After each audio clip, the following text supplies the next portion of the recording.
Hi, everyone. Jazz and Chris and Luca are all here. Hi, everybody. And today we're going to answer your questions about Costa Rica. So, to give you guys a little bit of background about us, um, Chris and I moved from the United States, from San Antonio, Texas, to Costa Rica last year. We've been here for a little over a year. About a year and a half. Wow, year and a half now. And in that time, we have experienced a lot, including having a baby in a foreign country. We have been receiving quite a few questions from a lot of our audience in regard to why we moved, how we moved, what are some of the logistics of what a big move from the United States to Costa Rica looks like. And we thought this would be a great idea for us to be able to answer a lot of those questions for you guys that we get on a regular basis. So if you have questions, feel free to throw those into the chat here on the right side so we can answer them for you live. And in the meantime, we're going to spend some time going over some of the questions that we've received from a lot of our audience members. Chris? Yeah. I'm going to take the boy. Yeah. Ugh. All right. So I already loaded a bunch of our frequently asked questions up here. And yeah, I'll just kind of go in order. Okay. And we'll share them on the screen as we go. So let's see. No, that would be it. Here we go.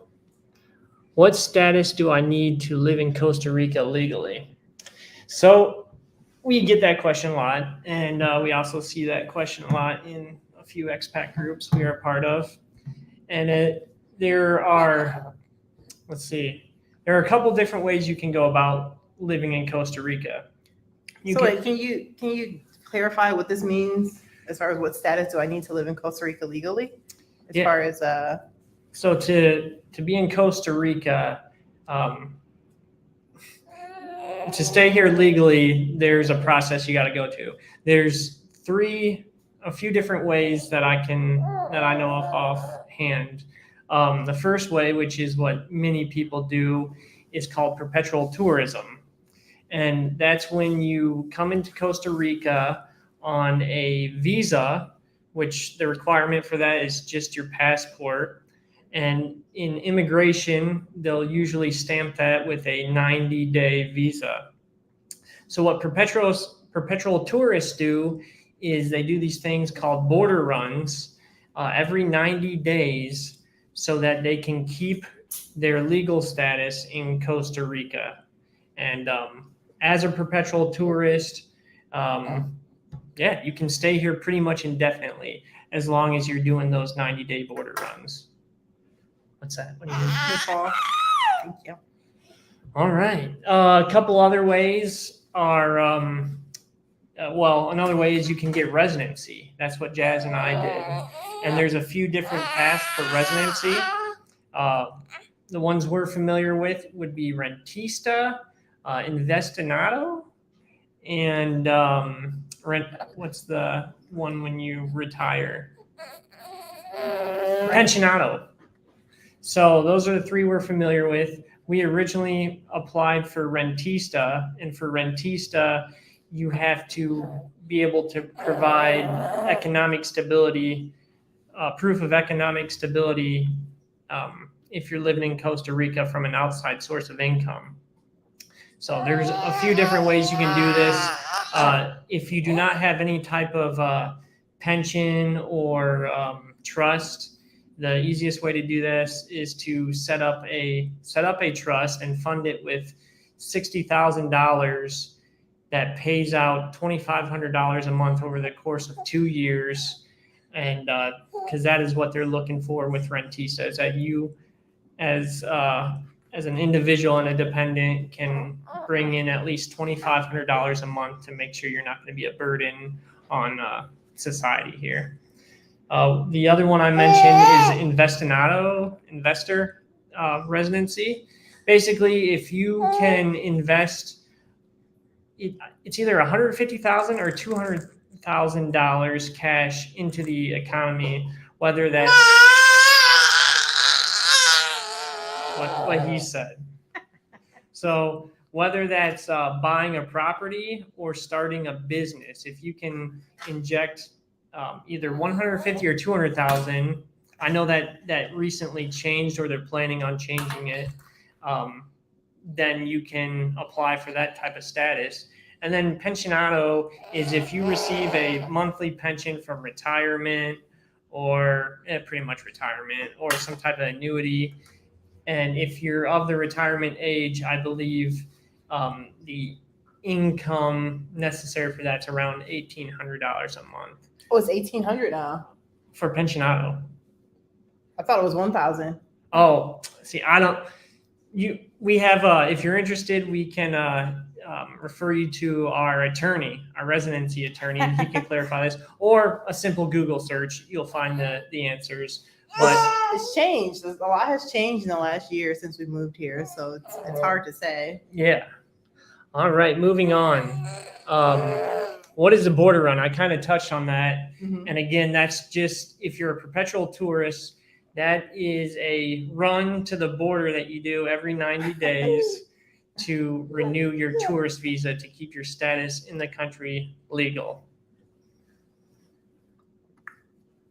What are my options for residency in Costa Rica? We touched on that. The three we know, again, is rentista, pensionado, and investor. There's a few more. Oh, like the digital nomad.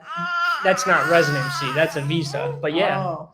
Digital nomad is a popular one. And basically, it's a brand new, so I don't know much about it. But if you can prove that your company pays you X amount of dollars, you get this visa.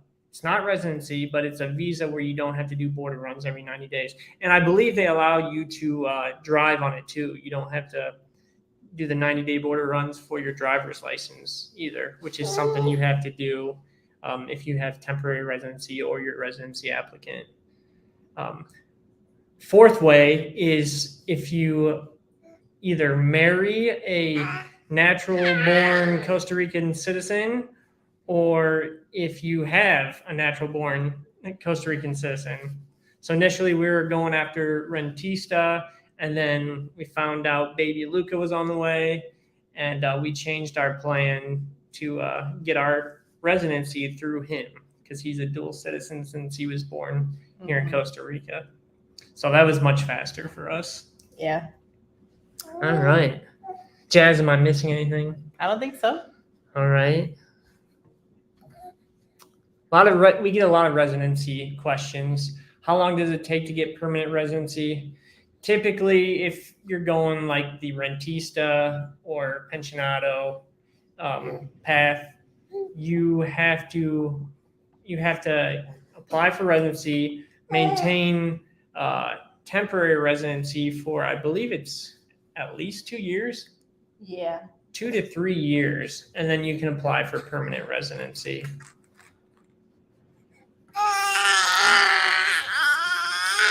Can I own property in Costa Rica as a foreigner? Another question a lot of people ask. And yeah, you can own property in Costa Rica as a tourist, and as a temporary resident and a permanent resident. So that is definitely something you can do. And as far as like owning property, I mean, are we going to talk about questions in regard to financing? Yeah, there's a question we recently got about financing. Cool. That might be next. Let's see. Can foreigners get financed to buy a house in Costa Rica? So this is a question that gets asked a ton. And there's also a lot of misinformation about this. Although it can be difficult to do, but you can get financed to buy a house in Costa Rica. There's certain criteria you have to meet. Permanent residency is not one of them. You can get financed. You can find someone to finance you on a tourist visa. So it is possible. For us, we are in the process of purchasing a home, and we started the process before we had our permanent residency. And yeah, we're getting financed in Costa Rica as foreigners. There's also, and that's through a typical bank. The bank we're going through is not a Costa Rican bank, so I think that's key to obtaining financing. The bank we're going through is actually a Panamanian bank within Costa Rica, and then there's also a Canadian bank within Costa Rica that finances foreigners. Those would be Scotiabank and Banco General. So I know they finance foreigners. There's criteria you have to meet, and if you meet that criteria, they're happy to lend you money.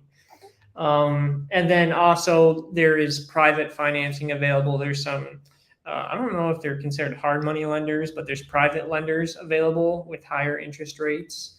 And then a lot of people do owner financing. So that's an option as well. Also, a lot of people say, oh, yeah, sure, you can get finance in Costa Rica, but the interest rate is astronomical. I won't consider it astronomical. It's more than typical financing would cost in the States, but it's typically 4%, or it's typically New York prime rate plus 4%. So right now, last time I looked, I think New York prime rate was at like 4.5. Add 4% on top of that, and it's 8.5%. Not, it's expensive, but not terrible. It's affordable. Yeah. How expensive is it to live in Costa Rica? Jazz, you want to take this one? Yeah. How expensive it is, it's close to what we were paying in the States. Overall, right? Overall. So what's interesting is like there's some things that are less expensive, and then there's some things that are more expensive. For example, things that are less expensive, healthcare, for example, that's something that we don't necessarily need to have health insurance in order to go to the doctor, or if you have an emergency or anything like that. So that's nice. Private healthcare, there's private healthcare here and Public. and public. Yeah. So in order to be on the public healthcare system, you would need to be a permanent resident. But you don't need to have any of that to go to the private. And when I'm referring to how much it costs, I'm talking about private, because if you go to the public healthcare system, it doesn't cost anything. I guess, for example, when we had baby Luca here in Costa Rica, total cost out of pocket, including some minor complications, was $6,000. So I think you can compare that to like 25, 30,000 of what it would cost without insurance in the States. Right. Yeah. So things that are more expensive, groceries for sure. I think they can be less expensive if you're buying locally and not looking at things that you would have in the States. But if you're trying to buy groceries that you're used to in the States, it is way more expensive just because you're paying for the import taxes. Right. Typically, I think it's a decent rule you can follow is anything imported, you're gonna see a markup of at least 15 to 20%. That's not going in the retail's pocket. That is most of that is the tax enforced by the government to import those things. Yeah. But yeah, honestly, it varies how expensive it is to live in Costa Rica. It depends on your lifestyle, depends on what area you're living in. I know when we were in, our electric bill here is not that bad, but when we were living in Uvita, where it's hot and we need to run AC, our electric bill was crazy expensive, way more than what we were paying in the States. So I guess a lot of that depends. Depends where you are, what type of lifestyle you're living. Yeah. Nice. Here's another good question for you, Jazz. Can I work in Costa Rica? Yes, this is a good question. The answer is yes, but it depends, right? So I actually went through the process of looking for a new job while I was in Costa Rica. And the way this works, if you're a US-based employee, you have to spend at least a couple of months a year in the States in order to be considered US-based. Obviously, you want to look at companies that are open to remote work. so that you can be in another country. But you also have to make sure that you're spending some time back in the States in order for it to qualify to work in Costa Rica, which is something that we do. Usually to spend a couple of months to hang out with family, usually around the holidays. So that's something to be mindful of if you want to get a job in Costa Rica. Something else too I realize is a lot of companies don't know what to do in these situations when it comes to you being in another country majority of the year. Something that I've gotten used to saying is, "Hey, I spend most of the year in Costa Rica, but I do spend a couple of months in the States."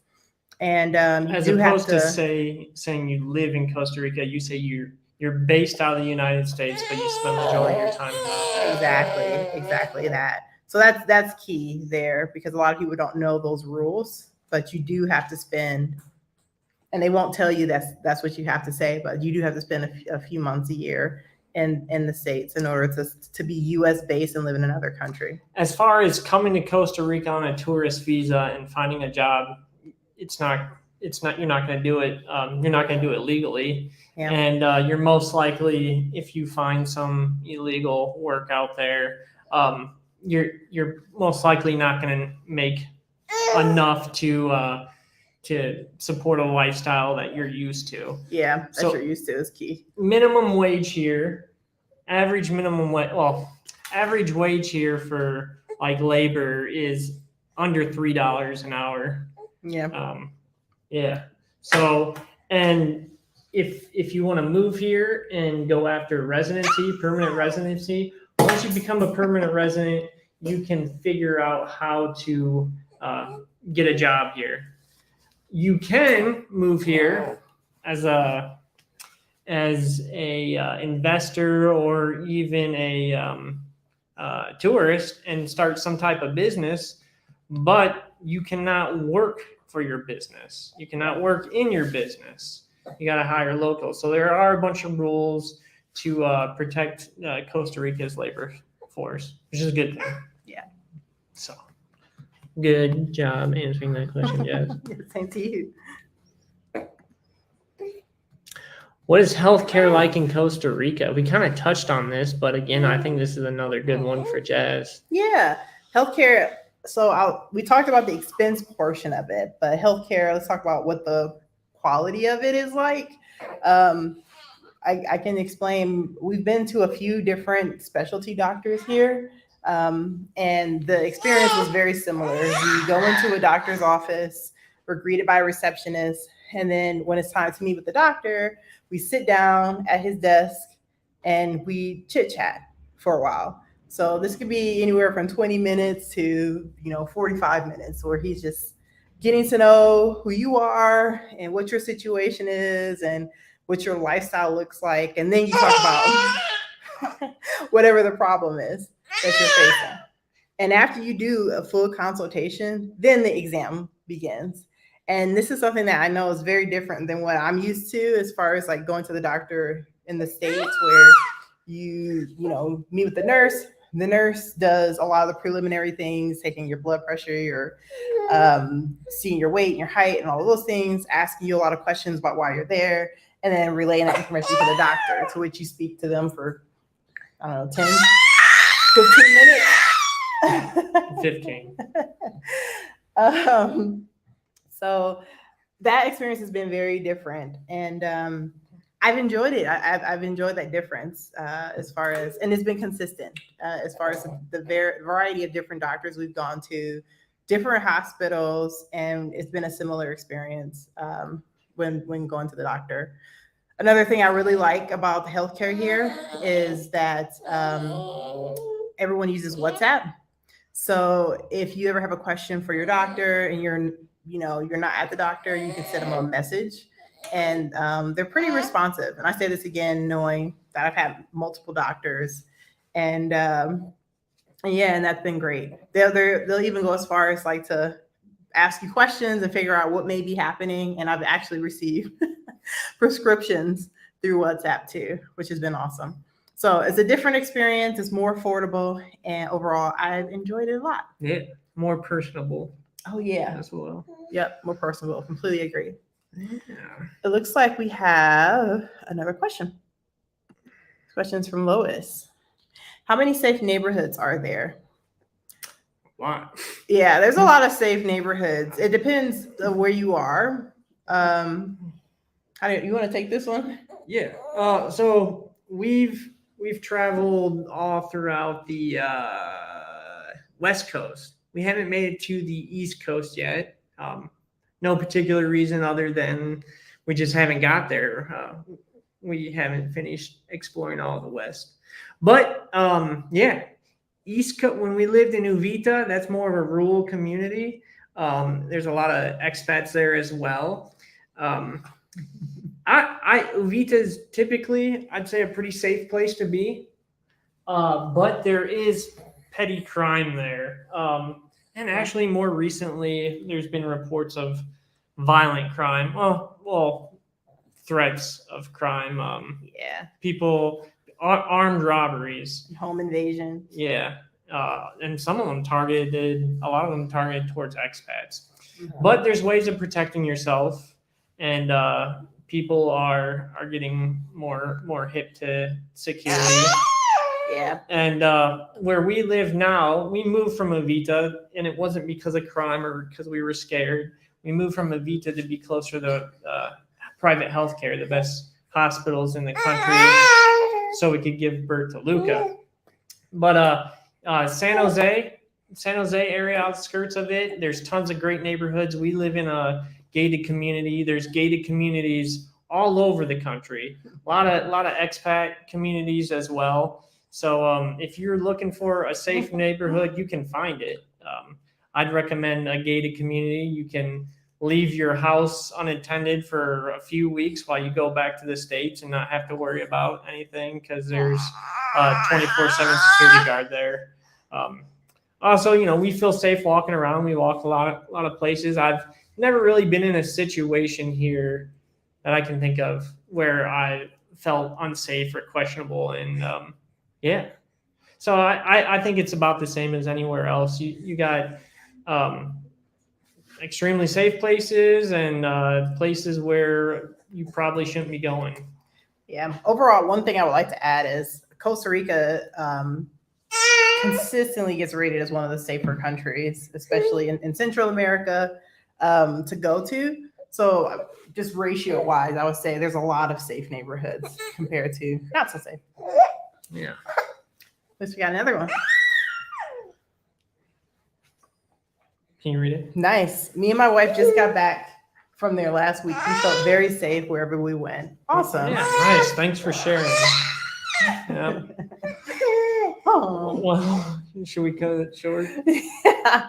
As you guys can see, we have an out of control baby on our hands, and we're getting close to his bedtime here. Yeah. But we love to welcome more questions. If you guys have any, feel free to post them into the comments, and we'll make sure to get answers for you guys, because this is a topic we like to talk about. It's something that we can approach honestly, and we like to share our experience. Yeah. And we like to help others. Yeah. And if this is, if you like these Q&As, let us know in the comments as well. We can do more of them. Typically, we do a blogging Q&A, or JAS does a blogging Q&A once a month. That's kind of our main focus. And then, like JAS said, we just like to share our Costa Rica experience. Yeah. So thanks again for joining us, and we'll see you later. Hi, everyone.